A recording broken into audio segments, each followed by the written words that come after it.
Welcome back to the History of South Africa podcast with me, your host, Des Latham. This is episode 250. Nqutu's Rocky Mountains. British officers bicker before Zulu snipers target an entomologist hunting beetles. First, a quick note, which the marketing weasel ordered me to announce. This week I received an email from Apple which read, "We're thrilled to share some incredible news. History of South Africa podcast has been selected by our editors as one of Apple Podcast's best shows of 2025. Congratulations on this fantastic achievement and for creating one of the most compelling shows of the year. We're so excited to spotlight your work." Wow, that gives me a shot in my ego. Nothing will. So to all the listeners and my supporters who are wonderful, and your comments which have been fantastic and supportive, and the suggestions which are even better, may we continue to survive the present in order to understand the past and the future. 250 is what is known in maths as a 5 smooth number. None of its prime factors are greater than 5. Factor 250, that is 250 divided by 2, equals 125. So the prime factors are all 5 or less. Strange but true. Culturally, 250 is fascinating too. In Mandarin slang, Chinese, the number 250 pronounced by Wu is an insult meaning idiot or simpleton, which is apt because a certain American president, number 47, who's referred to as by Wu in China, is going to preside over his country's 250th birthday celebrations in 2026. When we left off last episode, a British column of the 1st and 24th and the 2nd and 24th, a host of irregular mounted men of the Natal Carbineers, the Natal Native Contingent, and the Native Pioneers, and their commanding officer, Lieutenant Colonel Glyn, had entered Zululand by way of Rorke's Drift and approached kwaSogetle, the home of Mkhumbikazulu Sihayo. 4,700 British troops and support personnel, 220 wagons, 2,000 oxen, 82 carts, 67 mules. It took over an hour for this column to pass a point. It was so large. And as you heard too, Kampande had decided that because this column was the largest, it was going to get special Amabuto treatment. Tagging along, you'll remember, is the only journalist covering this war, Noggs Norris Newman. All were approaching Sihayo's kwaSogetle homestead, but there was no sign of their Mkhumbikazulu, nor their chief. Lord Chelmsford had arrived at Hamilton-Browne on the eve of the invasion, and had technically taken over as commander of this column, which was to increase tension amongst the officers. Chelmsford tended to micromanage, and Glyn was highly experienced. Later, when a catastrophe unfolded, controversy would rage about who in fact was in charge. Glyn was already resentful that his role had been usurped. If you recall last episode, I explained how he had put together the regiment in England, paid for his colonelcy, then led the regiment through the end of the 9th Frontier War. And here was Chelmsford and his retinue taking over. It appears Chelmsford was oblivious to the chagrin, which increased when Chelmsford held closed-door meetings with his own staff officers and left Glyn and his officers out of the tent to urinate in, so to speak. Glyn found himself acting as a kind of inflated sergeant major, supervising camp guards, cleaning the camp, inspecting the troops. It grated on the waxed, mustachioed military man. C-suite tensions. There's a correlation between the military and corporate relationships, and business schools are often full of ex-military folks. Glyn's staff officer, Major Cornelius Francis Cleary, had taken part in the campaign against Chief Sekhukhune of the Bapedi, and was known to be vindictive and a bit of a gossip. On the other hand, Chelmsford's military secretary, Lieutenant Colonel John North Krellick, had served in India and was waspish and unpleasant, although he regarded himself as a talented watercolor artist. You know, the Victorian ethos, blood and paint splattered across the empire, death and art. Bizarre. Both Cleary and Krellick corresponded with head of military intelligence in London, Major General Sir Archibald Allison. Krellick didn't waste words. Behind Glyn's back, he hacked out a dispatch that read, "Cleary is here with Colonel Glyn, and high time too. Do not expect anything from the latter. He is a regimental officer with no idea beyond it." Cleary was also feverishly composing behind the back claps to Major Allison, complaining that Cleary was acting beyond his scope. Crelock acted as adjutant general to Lord Chelmsford, and all patrols, reconnaissance, etc., were detailed by the general himself. By the way, that little bit of information was going to add to the weight of evidence against Chelmsford later. It's always the castaway comment that clinches the deal. It was not a good sign that both parties started this invasion by finger-pointing in an abject and somewhat juvenile way. A series of clumsy mistakes were going to add up. One of the biggest mistakes Chelmsford made was in connection with the Natal Carbineers, colonials, who had volunteered to cross into Zululand under strict conditions. They would not be led by anyone other than Colonel Dartnell, who was more colonial than British soldier by this stage, and their rate of pay was high. However, Chelmsford had a friend, a special service officer and former aide-de-camp to Prince of Wales, Captain John Cecil Russell of the 12th Lancers he was, and in an extremely unwise move, Chelmsford made Russell commander of the colonial volunteers instead of Dartnell. Noggs Norris Newman followed Captain Theophilus Shepstone, the son of Theophilus Shepstone the Elder, who you've met, because Theophilus the Younger, when he heard about the order back in Helpmacart, he galloped off to the volunteer camp on the eve of the invasion. Ordering all to fall in, he briefed them on the change in leadership, then asked for comments from the stunned volunteers. Do you accept Captain Russell as your commander or no? Asked Shepstone Jr. sharply. No, came the retort. Mutiny, or at least a close cousin. When Chelmsford heard about this, he was in a bit of a quandary. He couldn't lose face by rescinding his order, and he couldn't lose the critical support of the mounted force by charging them with mutiny, as he had no proper cavalry himself. Instead, he proposed that Dartnell be promoted to his staff as cavalry advisor, better pay, better food, improved CV.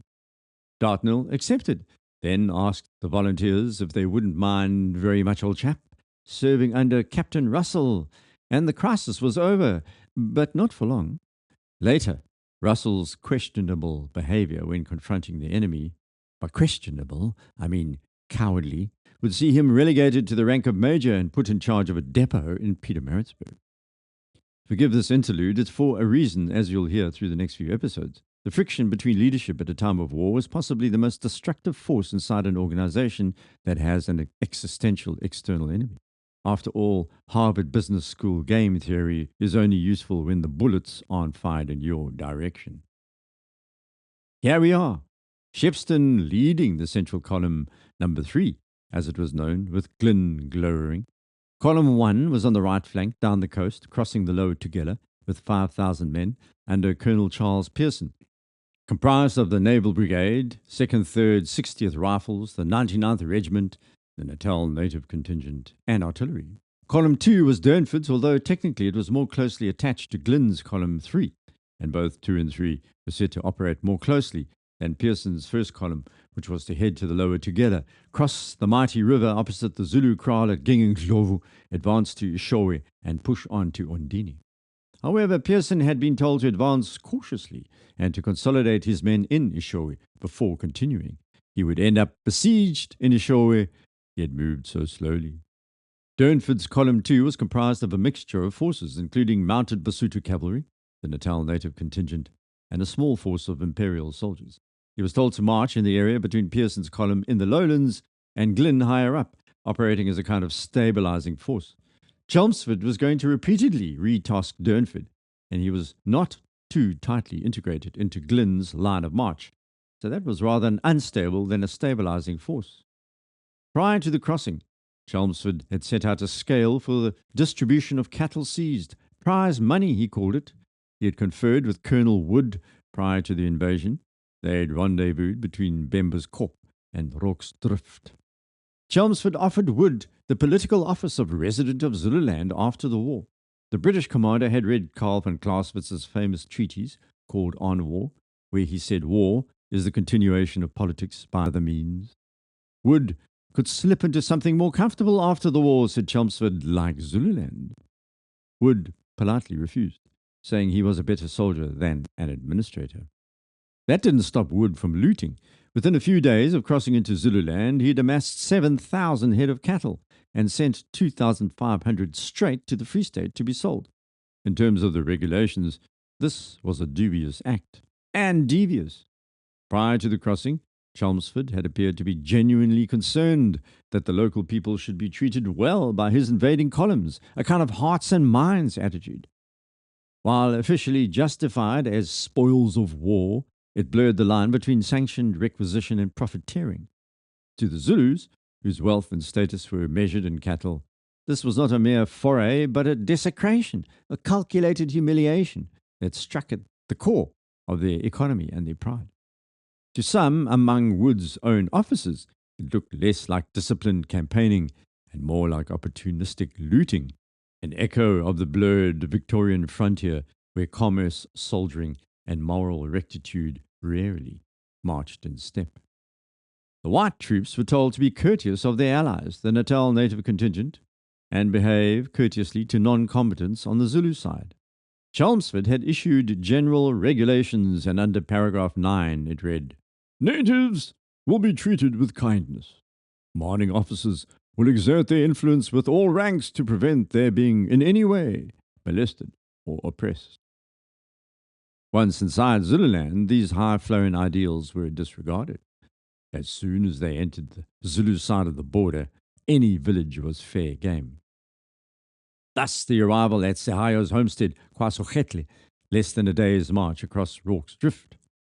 Sogetle was a natural flat-topped fortress which rose over 1,000 feet from the valley floor, its approaches strewn with boulders, steep and seemingly impregnable.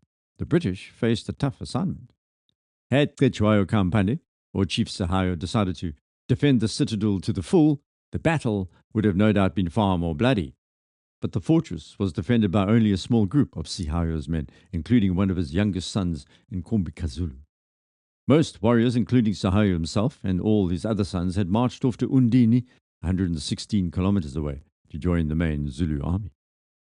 On the afternoon of the 11th of January, the British had bivouacked inside Zululand, and Chelmsford gave orders for an attack on kwaSogetle the following day. At 3:30 a.m. on the 12th, 100 horsemen each from the Imperial Mounted Infantry and the Natal Carbineers, as well as infantry of the 1st and 3rd Natal Native Contingent, plus 4 companies of Glyn's 1st and 24th, set off for the rocky part of the Nqutu range that dominates Rorke's Drift. The reserve force of NNC and 2nd 24th were left at the base near the drift as reinforcements. 300 cavalry and 1,800 foot soldiers were going to battle. Facing them were fewer than 100 Zulu warriors. British had no idea how many they faced, but the warriors on the high ground could see the full might of the British Empire approaching. The British advanced in skirmishing order, 2 companies of the 1st and 24th at the head of the attack, seeking to probe enemy positions. They walked 10 paces apart or less, depending on the terrain, while about 200 meters behind, the main force approached. A reserve battalion was in the rear. These were lined up in close order march, more tightly bunched, so that they could be directed into battle like a fist punch. When attacked, the skirmishers operated in pairs at the front. One fired while the other observed and reloaded, and they were mutually responsible for each other. This was one of the innovations the British Army had introduced fighting colonial wars. Every ounce of cover was taken, termite mounds, rocks, even bushes. But right now, there was no firing. Chelmsford's orders. Only shoot when you're shot at. The troops halted as they closed in on the hill, so that Chelmsford and Glyn could figure out their final plan of attack. The Imperial soldiers were marched off to the left, and the mounted colonials to the right, around the mountain in an attempt to cut off any Zulu warrior retreating east. In the center, the men of the NNC, the black troops, would be committed to the direct assault, led by Commandant Maori Hamilton-Browne, as he was called. A typical man of his time, Maori Hamilton-Browne was what you could call a mercenary, a soldier of fortune knocking about the world, attracted to trouble spots fighting for empire. Chelmsford was observing the advance and then beckoned Hamilton-Browne over. "Commandant Browne, those kranzes are full of cattle. Take them, but on no account are you to fire before you are fired at." Zulu Amabuto were hidden behind rocks, chanting and singing. Some stood, and their silhouettes could be seen clearly in the early morning air. as the sounds echoed off the labyrinthian rocks and ravines. The Zulu was standing with the sun behind their backs, an ideal position to defend against attack early in the morning and late in the afternoon. The British were squinting in the bright sunlight. 1,200 NNC soldiers in identical dress to the Zulu, except for their red headbands, jogged forward. Behind them, the redcoats marched. When both sides were close enough to hear each other, the singing stopped, and a voice called out in Zulu, asking by whose orders the white impi had come. Hamilton-Browne's interpreter, Captain Dunscombe, shouted back in Zulu something like, "Ingomyalo, where's Lovukazi imhlop Nqutu?" By orders of the Great White Queen, which was not true. Sir Bartle Frere, the Cape Governor, had not informed the Colonial Office nor the British government that war had been declared. Obviously, the Great White Queen Victoria had not issued orders. But for the soldiers who heard him, it was the thought that counted rather than the fact of the matter. As Dunscombe's reply echoed off the rocks, the Zulu opened fire with a variety of ancient weapons, muskets, particularly the old British Tower pattern musket, and some rifles. A half-dozen NNC soldiers were hit, and they went down. Most others dropped behind cover, while a handful charged forward towards the V-shaped cleft in the mountain. Only a single company of NNC followed Hamilton-Browne into the labyrinth, and this company was special. It was they who'd only recently survived Cetshwayo's first fruits battles of the previous year. They were motivated to seek revenge, even when faced with extreme personal danger. The NNC began winkling out the Zulu warriors, who retreated into the caves and the rocks further back. Above them were sheer cliffs. They were trapped inside this V-shaped ravine. The retreating Zulu fired a heavy volley at the advancing NNC, then dropped behind cover. Hamilton-Browne and a small section of the assegais charged the rocks and made it inside the jumbled maze, but the rest of the battalion had gone to ground. Now they were alone. A desperate hand-to-hand fight ensued with Chief Mkhumbikazulu's men. It was diamond cutting diamond, shield against shield, as the NNC and the Zulu clashed inside this confined space, assegai meeting assegai, grunts as the spears found their mark, while Hamilton-Browne lashed out with his sword and fired off his revolver. "The enemy fought splendidly, but my men were not to be denied," he said later. Eventually, the warriors were pinned at the back of this V-shaped ravine and asked to be allowed to let their women and children out safely. They surrendered with their families, along with the cattle, and by some miracle, none of the women or children had been hurt in the firefight. Little did the forward group of NNC and Hamilton-Browne know, but a larger Amabuto had gathered further up the mountain and were about to launch their own attack. NNC Commanding Officer Wilson Black, a Scotsman, saw the danger and ran out of cover, waving his hat in one hand and his sword in the other, which is an almost suicidal thing to do in the middle of a firefight. A Zulu sniper duly took aim and shot the hat out of Black's hand. He bent down and picked up the shredded hat, continuing to shout. Another warrior higher up rolled a large rock down the side, which careered into Black's torso, hitting him below the belt, so to say, and he doubled up in agony. After a few moments, he staggered back to his feet, swearing in Gaelic, his Scots voice ricocheting off the cliffs. The reality of war swept this light-hearted moment away. Terrible scenes of death covered the area inside the labyrinth around the tabletop. Perhaps the sight of one of his men slashed almost in half by an assegai triggered Lieutenant Harford of the 99th Regiment, although his actions up to that moment had been eccentric, to say the least. He had never been under fire before, and before the battle he had told others he wondered if he had the guts, hoping he would remain cool. During this battle, he startled other officers when he fell to the ground, dropping his sword and revolver. "Are you hit?" they asked. "No," he replied, "not hit, but have caught such a beauty." There, the lunatic, as some called him later, had captured a small beetle, and under heavy fire, the musket balls pinging off the rocks around him, he began to blow on its wings, mimicking its flight, as if he was in his garden at home. Harford began to expound on the incredible find, rattling off the insect's Latin name, oblivious to the carnage, or perhaps seeking some kind of solace from science. Harford was ordered to get up and take his flanking company off to the right to ensure the Amabuto did not withdraw, and with some sorrow he gently placed the bug in a tin box and ran off. His eccentric behavior didn't end there. It was clear that a handful of Zulu snipers had managed to pin down the 1,200 British and NNC troops, and these Zulu snipers were operating from a cave close to the top of the mountain. Troops of the 2nd 24th were expending precious rounds trying to pick them off, but missing. By now, bodies lay scattered around and on the rocks, some hanging from the creepers and the bush. A horrifying scene of carnage. Harford ran towards the scene and climbed along the side of the hanging rocks, wounding his way between the corpses. Then he came to an overhanging ledge. Managing to lever his way up and over, a Zulu warrior leapt into view and jammed the muzzle of his musket into Harford's face and pulled the trigger, but it misfired. The warrior dropped the musket and disappeared into a cave. Harford emptied his revolver into the cave and began to reload, but somehow contrived to drop his revolver and the rounds over the edge of the mountain. The weapons skittered down the side of the rocks, tinkering out of sight below. Now Harford was unarmed and in the lion's den. He peered into the darkness of the cave and spotted his recent attacker squatting nearby, but he had given up. There were 2 other wounded men within, and after some cajoling, 3 more men appeared.